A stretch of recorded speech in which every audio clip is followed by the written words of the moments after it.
Hello everyone, কেমন আছেন?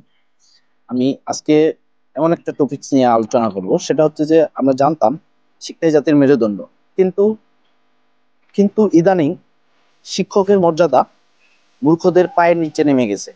আপনি যদি দেখেন, এই যে 5ই আগস্টের পর যেসব ঘটনা ঘটে গেছে আমাদের দেশে, এই ঘটনাগুলোর দিকে তাকাইলে আপনি দেখবেন আগামী বছরগুলোতে আর শিক্ষক খুঁজে পাবেন না, শুধু মূর্খ দিয়ে ভরে থাকবে।